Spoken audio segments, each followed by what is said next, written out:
to being Dustin's best man, and I'm truly humbled by that.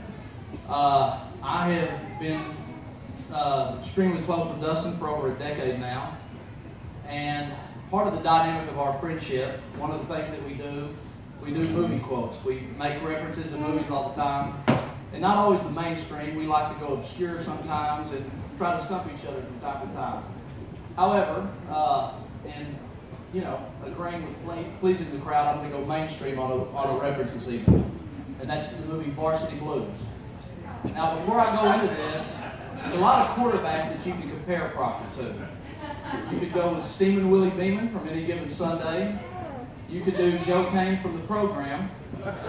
But the one that I actually have in mind is, you all remember in Varsity Blues, the main character was a guy, Jonathan Mox. And the director, in my opinion, went with Mox as the main character because the audience can identify with a guy like Mox. He was good. He wasn't great.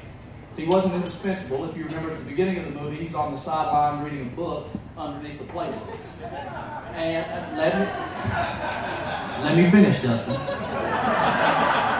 Before the late great Paul Walker was headlining the Fast and Furious movies, for those of you might remember, there was a character named Lance Hart.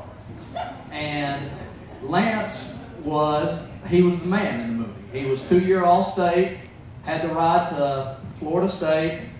He had the head cheerleader, all the bells and whistles. And pardon me for being a little cynical, but the only problem that I had with the movie is that if you remember, Lance was also a very likable guy. He was a good person, and he actually had a great friendship with Mox, despite the fact that they were 1 and 2 on the depth chart. And like I said, in my cynicism, I always just thought to myself, I've known some great quarterbacks. I've known some very likable people. Rarely do the two collide in the same human being. And as fate would have it, about 11 to 12 years ago, before the West 7th area took over as the nightlife spot in Fort Worth, downtown was the place. And Matt Autry and another good friend of mine, Brandon Strout, they introduced me to Proctor. And I realized at that moment, shortly afterwards, that Lance Harvard does exist. You can have the football accolades and still be a stand-up guy, just a wonderful human being, a loyal friend. And a lot of people in this room can tell you a good Proctor story. He, obviously his reputation precedes himself a little bit. And I knew he was a senior at Hardin-Simmons when I was a freshman at McMurray. So I had heard the stories about Proctor. I'd heard this guy from Tech transferred to Hardin-Simmons. They had a ringer over there that was just lighting it up. But Matt insisted that I meet him. And that unfolded, a huge, chain of events going forward.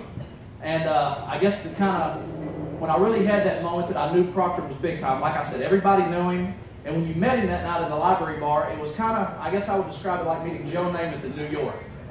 He's got, everything about him is unassuming. He's not pretentious. He's got jeans on, white shirt. He's got his Red Bull and vodka.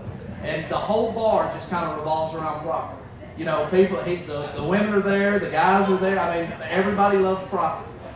And I'm going to tell you, when it really dawned on me how big of a deal he was, is in my mid-20s, I'd had a few beverages one night at a place called Baker Street.